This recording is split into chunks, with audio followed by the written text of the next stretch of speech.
You're watching Fugitive Red Eye, and welcome to another episode of Media Opinions. This is a series I have not done an episode on in over a year and a half, so I'll forgive you for not being familiar with it. However, as the title implies, it's literally just me giving my opinions on certain types of media. And today we'll be talking about reality TV. Now, reality TV, most of the time, I would say, is complete and total trash. Now, sometimes that trash can be entertaining. Other times, it's just disgusting and makes me think that humanity was a mistake. But that being said, there's a certain type of reality TV that I actually very much enjoy. There's certain types that I do enjoy, plural, to be specific. My number one favorite type of reality TV shows is pretty much anything with Gordon Ramsay in it. Kitchen Nightmares, Hell's Kitchen, Hotel Hell, that kind of stuff. I enjoy because Gordon Ramsay is just such an entertaining guy. Not to mention it's interesting to see him try to save these businesses, although 9 times out of 10 he fails, but not because of his own ineptitude, but because it was either too little too late, or they don't actually listen to him. And a lot of the times it is kind of rolling the dice, you know? But, nevertheless, the shows themselves are still incredibly entertaining.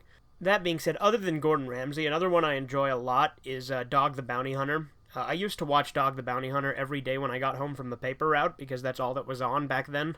Because I'd get home around 6:30, 7 o'clock in the morning, and then I'd watch Dog the Bounty Hunter, and I loved it a lot. It was interesting to see because, you know, it was a look into bounty hunting, which is a part of the criminal justice system you don't see a lot of, as far as, like, publicized anyway.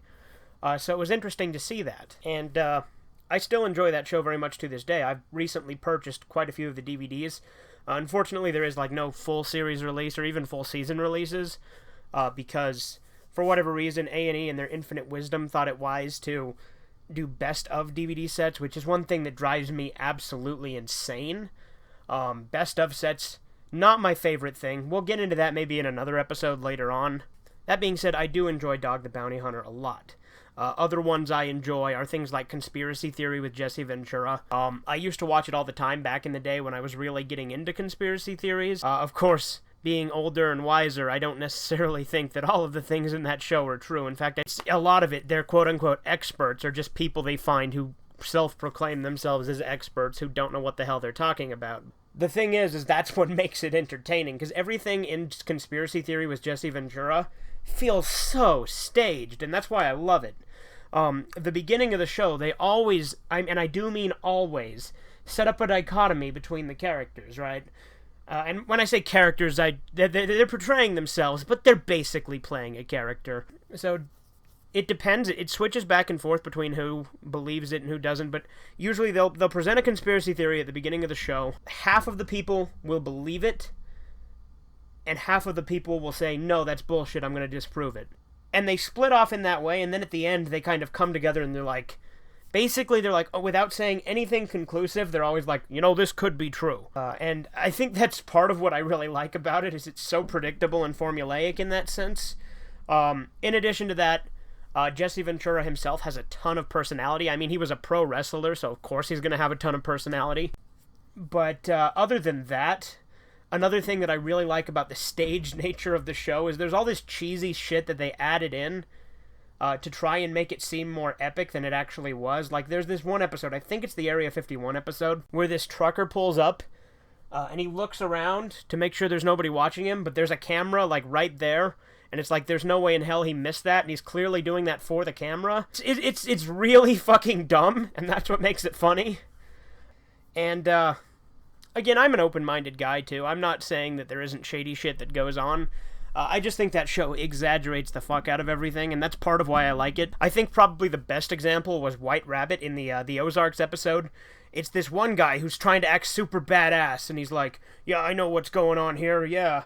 But then they're like, they've been filming him this whole time, right? But his face has been blurred out. But then he's like running around trying to do all these sick parkour moves, and he knocks the camera down. He's like, I don't like to be filmed, even though he's been being filmed for like the last 20 minutes.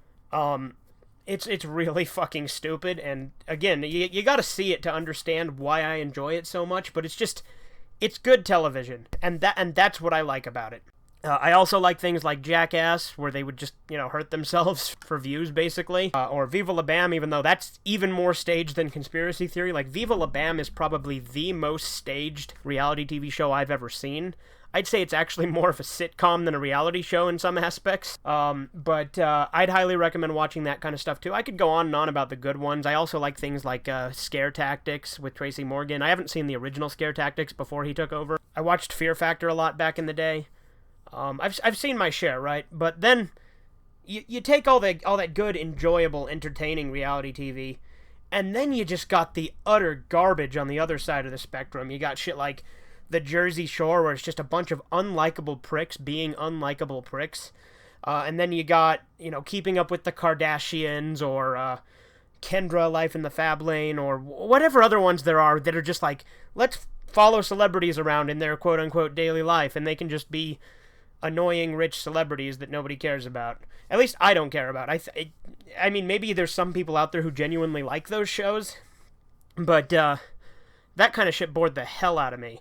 But my point is, reality TV is very much a mixed bag, and I think like when it's, let's focus on celebrities and shit like that, I couldn't care less.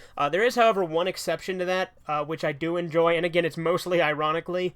That'd be Hulk Hogan, Hulk Hogan's Hogan Knows Best, where it was Hulk Hogan living his daily life, but that's mainly just because I really like Hulk Hogan.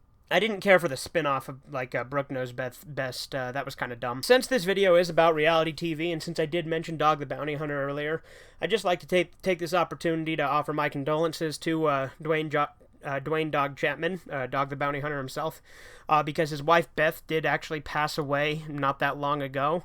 Her cancer did finally get the best of her, and I do want to offer my condolences for as little as that means, and say, rest in peace, and I hope you're able to go on, dog. It's sad that it happened, and I hope you make a good recovery from it. I hope that your family's able to overcome, and hopefully she's in a better place. I don't know anything about that. I know Dog himself is a religious guy, so hopefully that's some sort of comfort he has there. Again, I'm not trying to get into that sort of thing, but let's hope that she is.